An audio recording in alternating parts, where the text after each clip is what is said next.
Uterine fibroids के लक्षणों की अगर बात करें तो वेजाइना से एबनॉर्मल वाइट डिस्चार्ज होते रहते हैं तथा मेंसेस का डिस्चार्ज कभी कम तो कभी ज़्यादा होता है। इसके अलावा फीमेल की जो जनन क्षमता होती है वह घट जाती है।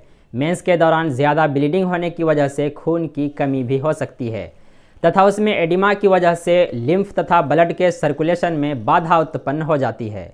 हाँ, एक बात याद रहे कि हर पैथी के अपने अपने स्कोप और लिमिटेशंस होते हैं, इसलिए इसके इनिशियल स्टेज में ही अगर होम्योपैथिक मेडिसिन का सही से इस्तेमाल किया जाए तो इससे आसानी से निजात पाया जा सकता है। और अगर फाइब्रॉइड्स का साइज़ बहुत ज़्यादा बड़ा हो जाए तो सर्जरी ही इसके इलाज का अच्छा विकल्प हो सकता है।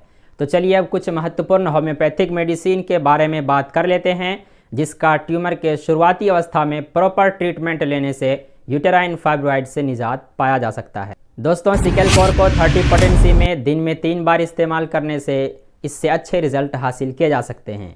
इसके लक्षणों की अगर बात करें तो मेंस लंबे समय तक जारी रहता हो तथा पेट में चीर फाड़ जैसा दर्द होता हो।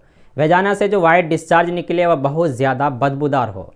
इसके अगली मेडिसिन की बात करें तो मेडिसिन है फ्रेक्सिनस अमेरिका। इसके लक्षणों की अगर बात करें तो यूटेराइन फाइब्रॉइड्स के साथ साथ बियरिंग डाउन सेंसेशन, यानी कि ऐसा लगता हो कि यूटरस नीचे की ओर सड़क रहा है। अगर ये लक्षण हो तो मदर टिंचर फॉर्म में 10 से 15 बूंद दिन में 3 बार इस्तेमाल करने से काफ़ी हद तक इस परेशानी से निजात हासिल किया जा सकता है। अगली मेडिसिन है दोस्तों कैलकेरिया आयोड। इसके अगर लक्षणों की बात करें तो ये एक ऐसी कारगर होम्योपैथिक मेडिसिन है जो सभी प्रकार के ट्यूमर को ठीक करने के लिए इस्तेमाल में लाई जा सकती है।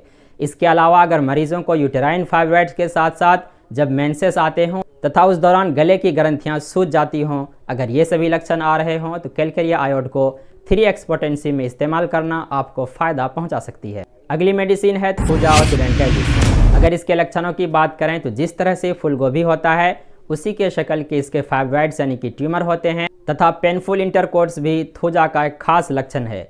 इस दवाई को 30 पोटेंसी में दिन में 3 बार इस्तेमाल में लाई जा सकती है और अच्छे रिजल्ट हासिल किए जा सकते हैं। दवाइयों की श्रेणी में नेक्स्ट मेडिसिन है कार्सिनोसिनम। यह एक तरह का नोसोर्स है जो कि बिनाइन तथा मेलिग्नेंट दोनों तरह के ट्यूमर को ट्रीट करने के लिए इस्तेमाल में लाई जाती है। कार्सिनोसिनम को 200 पोटेंसी में 15 से 20 दिनों के अंतराल में लेना चाहिए। इसकी पोटेंसी तथा डोज केस के अकॉर्डिंग अलग अलग हो सकते हैं, इसीलिए अपने फिजिशियन के सलाह के बाद ही कार्सिनोसिनम का प्रयोग करना चाहिए। नेक्स्ट मेडिसिन है दोस्तों थैलास्टी बर्सा पेस्टोरिस। इसके अगर लक्षणों की बात करें तो मेंसेस से पहले तथा बाद में काले रंग के बदबूदार डिस्चार्ज निकलते हों, यानी कि अगर फाइब्रॉइड्स की वजह से या और किसी भी वजह से यूट्रस से ब्लीडिंग होने लगे तो इस दवाई के इस्तेमाल से इस कंडीशन को दूर किया जा सकता है। इसके अलावा भी कुछ दवाइयां हैं जो कि लक्षणों के अनुसार इसमें प्रयोग में लाई जाती है, जैसे नाइट्रिक एसिड तथा ग्रेफाइटिस। कुछ बायोकेमिक मेडिसिन भी है, इसमें बहुत ही अच्छा रिजल्ट देती है, जैसे सैलेसिया, कैलकेरिया सल्फ तथा कैलकेरिया फ्लोर। इनमें सैलेसिया को 12x पोटेंसी में, कैलकेरिया फ्लोर और कैलकेरिया सल्फ को 6x पोटेंसी में इस्तेमाल में लाई जा सकती है। Hopefully this video will be helpful for you. Finally I would like to thank you for giving your precious time for watching my videos.